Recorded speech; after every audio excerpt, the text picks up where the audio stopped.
So last week, I uploaded a video in which I tried to come up with an equation which would allow me to calculate the optimal retention rate to aim for an Anki in order to maximize the total amount of information retained, given that you're only studying for a set period of time each day. Now, I think the idea was really awesome, and I tried my best, but it turns out that I made some pretty fundamental errors in that equation, and so the results were completely wrong. And how I learned this was that after I uploaded the video, a lot of people watched it and I received a lot of feedback from people.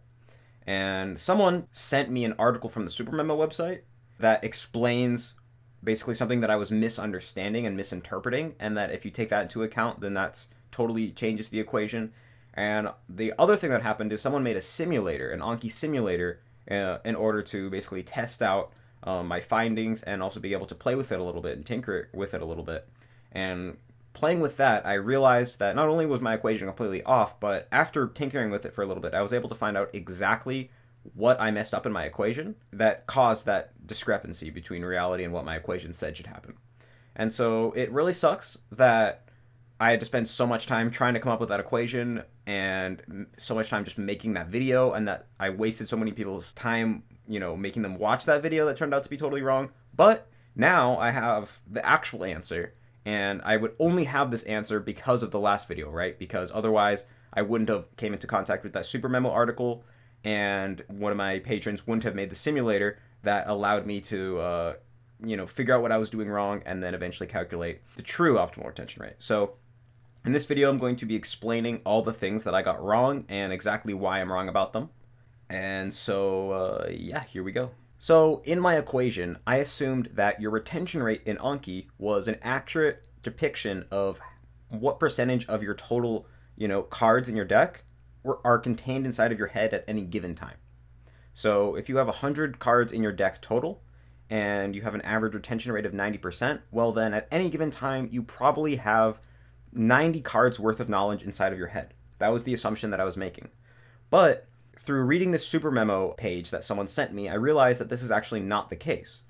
So basically there's this distinction between retention rate in Anki and what SuperMemo calls your true retention. So true retention is how much knowledge is actually inside your head at any given time, and it's actually higher than your retention rate is.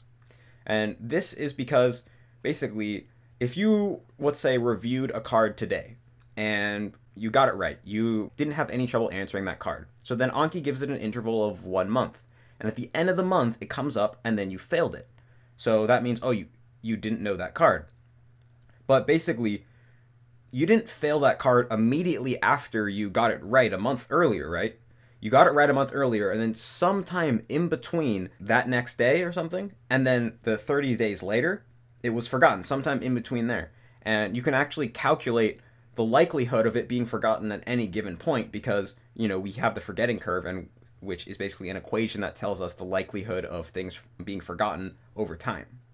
And so basically in Anki, when that card came up after a month and you failed it, it looked like, you didn't know it. But really, it's not like you didn't know it for that whole month. You knew it maybe for half the month, even 3/4 of the month, right? You only forgot it right at the end. And so if you were going to pick some point in the middle of the month, then you actually would have known the card, right? And so because basically your retention rate in Anki represents after all the forgetting has already happened. But really, a lot of the forgetting, right, that's going to happen when a card comes up in Anki, it hasn't happened yet. Like, you're going to forget cards a week from now that come up in a week, but maybe you still remember them right now at this moment.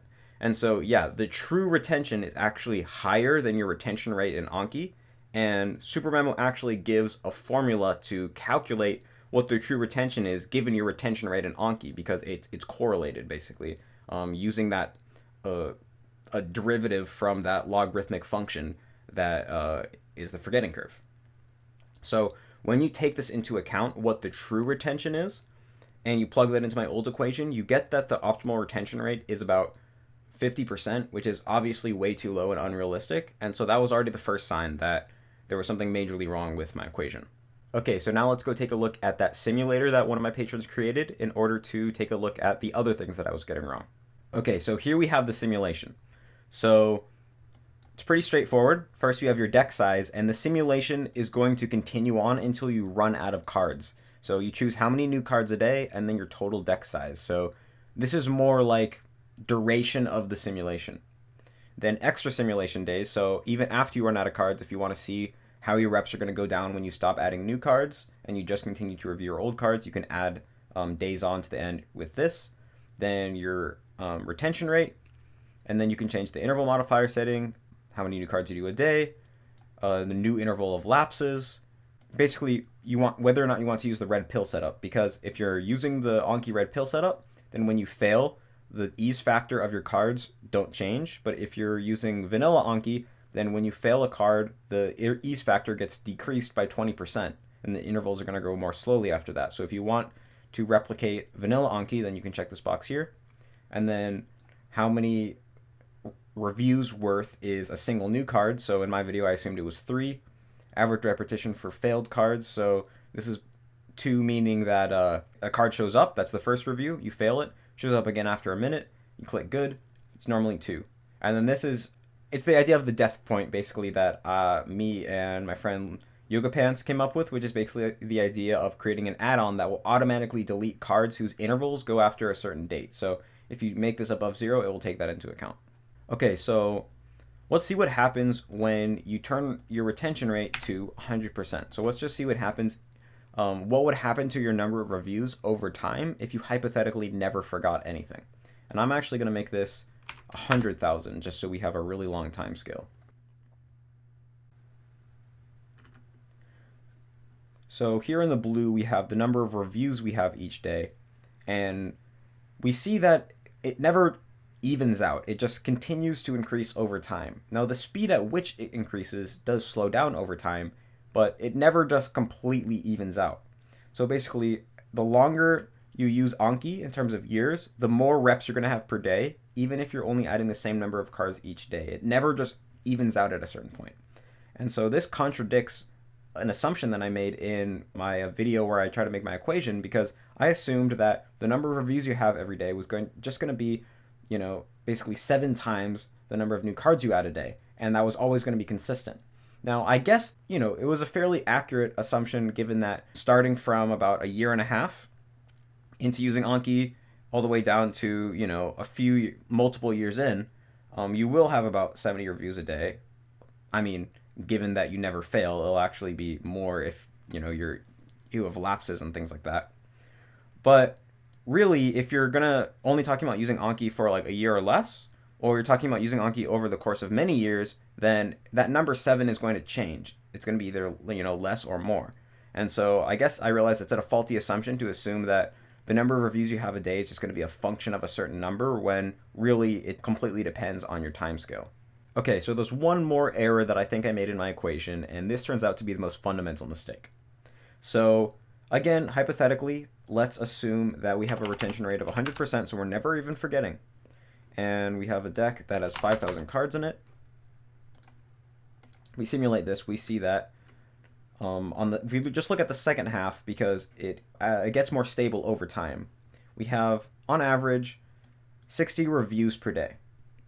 Now, if we turn the interval modifier from 100% to 200%, that means that the intervals are going to start growing twice as quickly, which means that we should have half as many reps. That's what I assumed in my equation video. But if we actually simulate this, we see that we don't have half as many reps, which would be 30. We actually have 40, which only reduced it by 1/3. So I don't know why this is, because it seems intuitively that if your intervals are growing twice as fast, you should have half as many reps. But a lot of times when it comes to math and science, your intuitions are completely unreliable. And because I've never studied math formally, I really just can't fully wrap my head around this. So I'm kind of just accepting my ignorance when it comes to math in this case, and just accepting that I don't know how to calculate how much the interval modifier setting is going to affect the amount of reps you have, because playing around with it, I couldn't find any real patterns, and it's really just above my ability to be able to calculate this. So yeah, this ends up throwing off my entire equation, because the interval modifier turns out to not be nearly as powerful as I assumed it would be when it comes to reducing your reps. And so basically I gave up on trying to come up with an equation, because I realized that that's just above my skill level when it comes to math. And instead I decided to just use this simulator to run a large number of simulations and empirically find the ideal retention rate. So I'm going to show how I use the simulator to calculate the optimal retention rate and what that retention rate actually ended up being in another video, just because this video was for people who had already seen the equation video and were curious about what I got wrong. But there's a lot of people who haven't even seen that video but still want to know what the optimal retention rate is, so it doesn't really make sense that I do that in this video. So yeah, thanks for watching. Sorry for wasting your time if you watched that equation video, but I think this is for a good cause because, because I made the video, my knowledge was furthered, and I'm going to be able to use that knowledge to share with all you guys and optimize your retention rate. So yeah, peace out, guys.